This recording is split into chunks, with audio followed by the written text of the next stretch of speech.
तो good morning everyone, मैं हूं विकास कुमार और आपके अपने यूट्यूब चैनल में स्वागत है। तो कल कुछ बच्चों के मेरे पास कॉल्स आ रहे थे, मैसेज आ रहे थे कि सर आपने आज वीडियो क्यों नहीं बनाई है।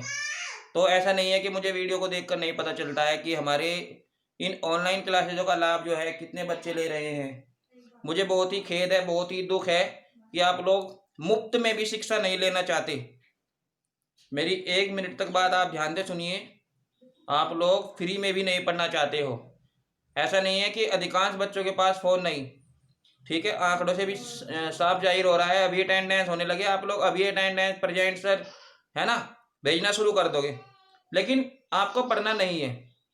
तो मेरी उन सभी स्टूडेंट से अपील है, ठीक है, रिक्वेस्ट है कि जो स्टूडेंट्स इन क्लास का लाभ नहीं लेना चाहते हैं वो बिल्कुल ग्रुप से बाहर हो जाइए।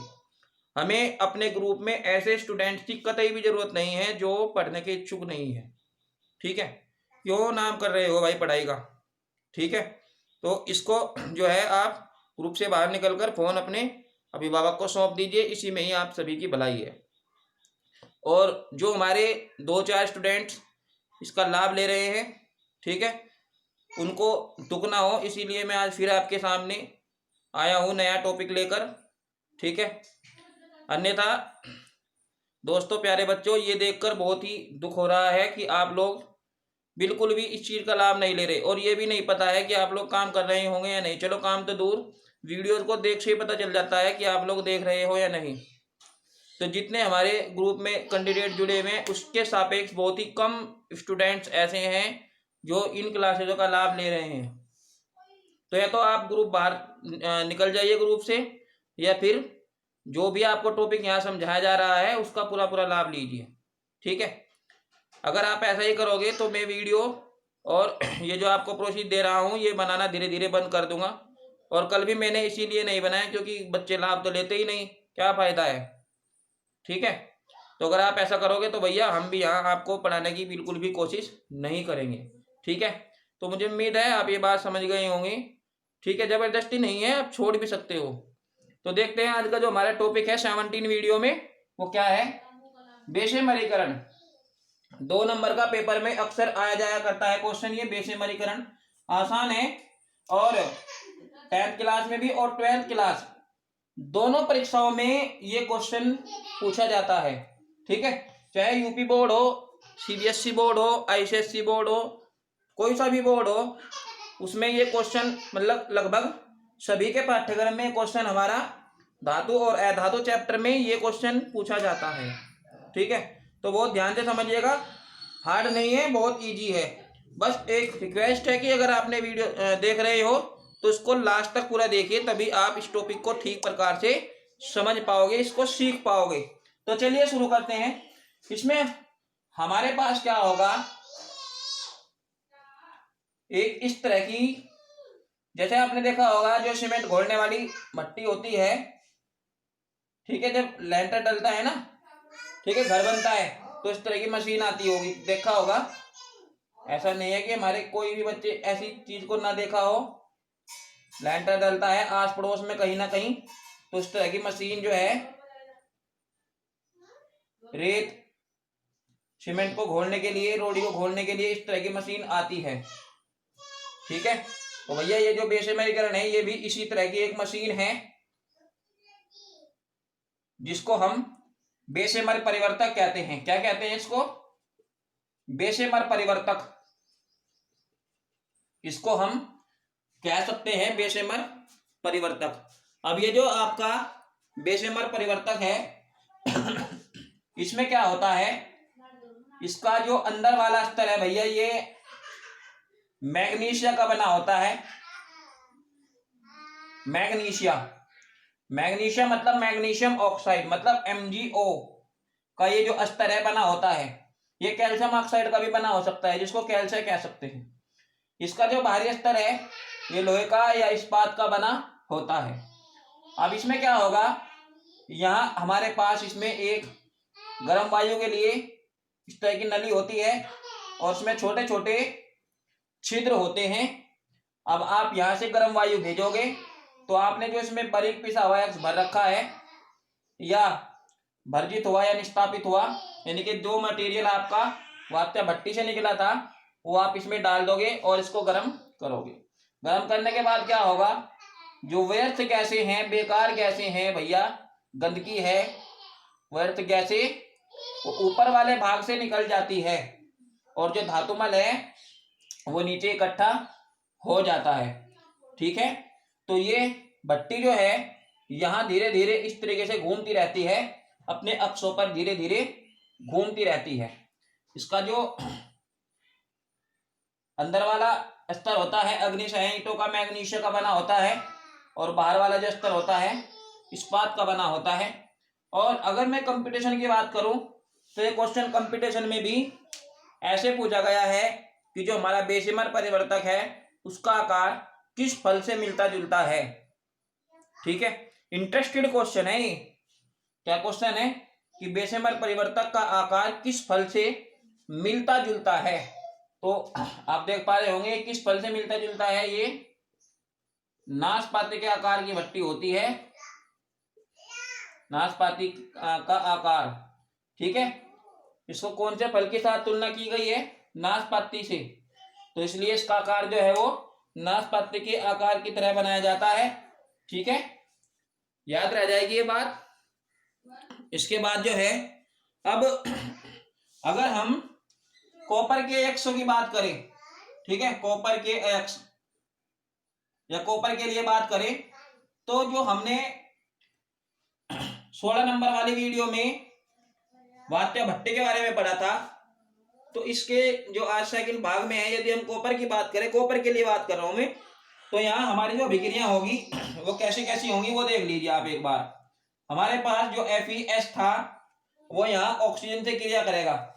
ऑक्सीजन से क्यों क्रिया करेगा, क्योंकि भैया यहाँ से ऊपर वाला जो द्वार है, जो भाग है वो खुला हुआ है, तो जाहिर सी बात है कि यहाँ ऑक्सीजन आ जा सकती है। ठीक है, तो ये जो हमारा फेरस सल्फाइड है ये यहाँ ऑक्सीजन के साथ क्रिया करेगा और भैया फेरस ऑक्साइड ये बना लेगा। FeO जो है यहाँ पर बन जाएगा फेरस ऑक्साइड। और आप देख पा रहे होंगे कि SO2 जो गैस है वो बाहर निकल जाएगी, व्यर्थ गैस के रूप में SO2 गैस बाहर निकल जाएगी। गैस है इसलिए ऊपर की ओर तीर का निशान आप लगा के इसको शो करोगे। ठीक है, अभिक्रिया संतुलित नहीं है, अभिक्रिया को आप स्वयं संतुलित करोगे। ठीक है, इसके बाद जो हमारा FeO है ये क्या करेगा, ये हमारा रेत के साथ क्रिया करेगा, जिसको हम सिलिका कहते हैं, रेत कहते हैं। जैसे नहर की रेत होता है ना, नहर की मिट्टी होती है, ऐसा ही ये क्या होता है, सिलिका। ठीक है, एक तरीके से कह सकते हो कि जो नहर का रेत है, ठीक है, नदियों का जो रेत है ये वही है, SiO2। अगर आपसे रेत का कोई सूत्र पूछता है, रेत, रेता, तो ये SiO2 रेत का फॉर्मूला है। अब यहाँ जब Fe वो SiO2 के साथ क्रिया करता है तो ये फेरस सिलिकेट SiO3, क्या नाम है, धातुमल। धातुमल क्या होता है बच्चों, ये एक तरह की गंदगी है, अपशिष्ट है। ये जो है यहाँ नीचे एकत्रित हो जाता है और गलने के बाद इसको हम बाहर निकाल देते हैं और फेंक देते हैं, क्योंकि ये काम का नहीं रहता, गंदगी है, धातुमल। ठीक है, नाम से पता चल रहा है धातु, क्योंकि इसमें Fe भी है, और मल गंदगी है, अपशिष्ट है।